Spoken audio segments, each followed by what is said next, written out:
So, hi Tweet Peeps! So, ngayon nakauwi na si Betania from Pabasang Bayan last Sunday na daling araw. Maaga namin kinuha si Betania dahil may mga lakad kami, mga prior schedules na po kami.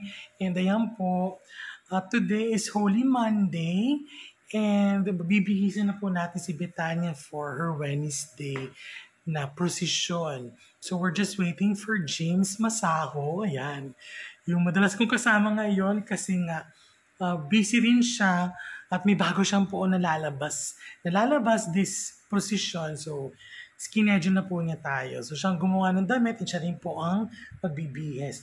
While for kay Poroy naman po, si Poroy po ay marami rin inaasikaso mga imahen.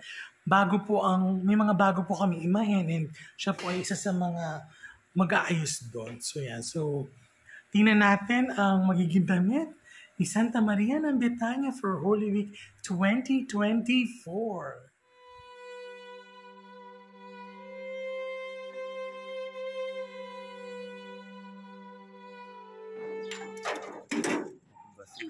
Hi! Alisala po. So yan, mag-aayos na tayo for Wednesday.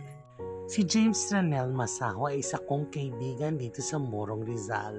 Nagkakilala kami dahil pareho kaming miyembro sa Morong Catholic Youth Choir or MCYC. Siya rin na nagyaya sa akin na sumali sa sinakulo. Nagsimula siyang magbihis at maggayak ng bulaklak kay Maria ng Betania simula pa noong 2009.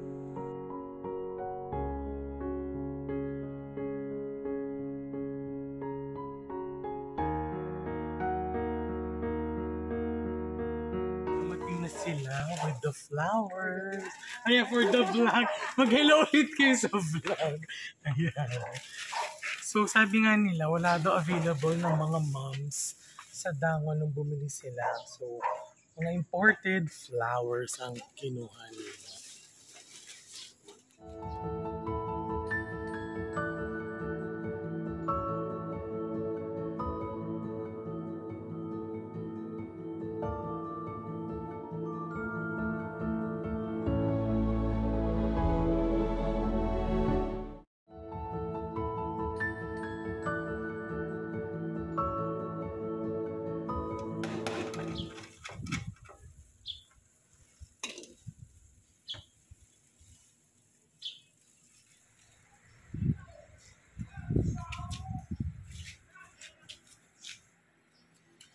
Maraming salamat kay James kasi siya ang unang bumili and yan.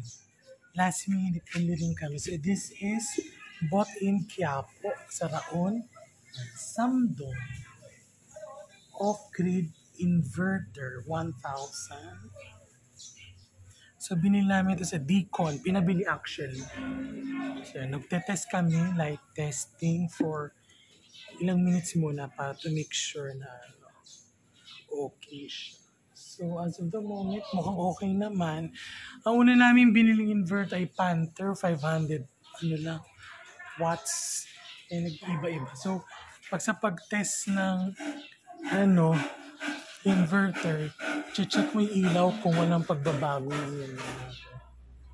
So maganda na sa inverter ay tahimik para tahimik habang nagpo-precision plus yung hindi nababalitaw so yung mga nagtutulak. So yung request nila. So yan po.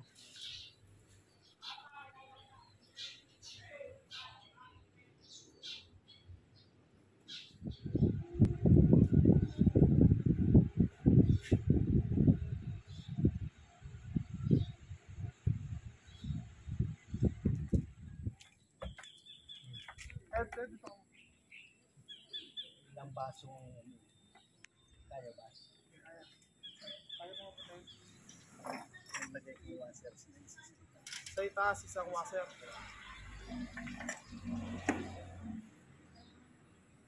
Angat. Yan. Okay, lagay mo na ng tornilyo. Ed, washer yung Ed, yung ano mo na. Hindi ako marunong mag-shop. Pasakan ko pa-shoot.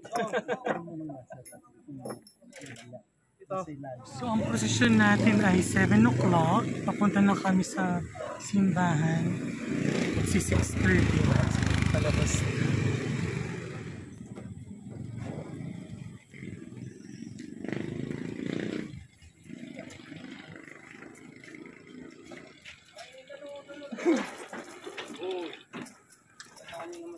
Oh, good evening! So ngayon nandito tayo ngayon sa unang prosesyon ng Morong, ang prosesyon ng pagpapakasakit.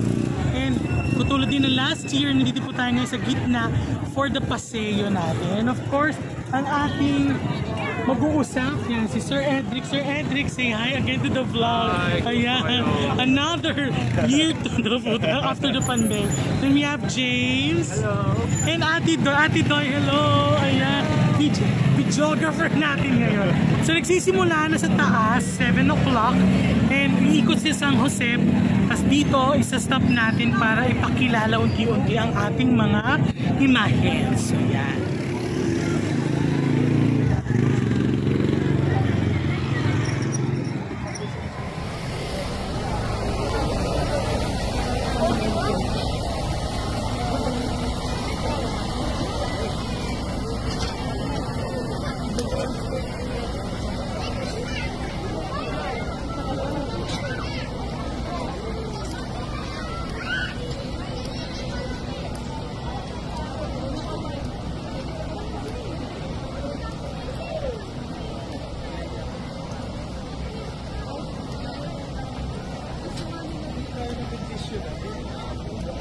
Hello po.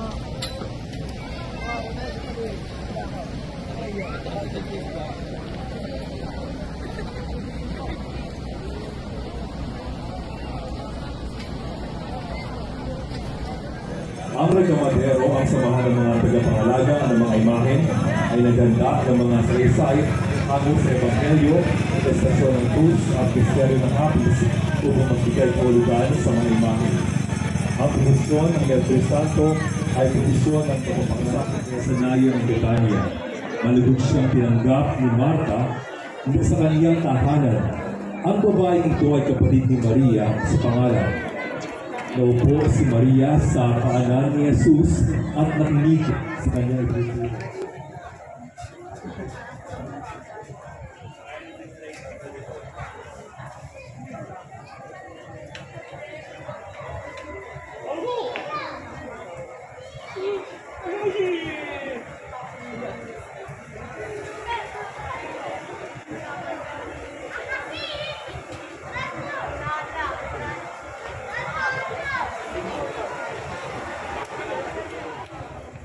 Wala yung ilaw.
Wow, thank you for finishing our video. Don't forget to like, subscribe, and of course, hit the notification bell button para updated kayo sa lahat ng mga vlogs natin.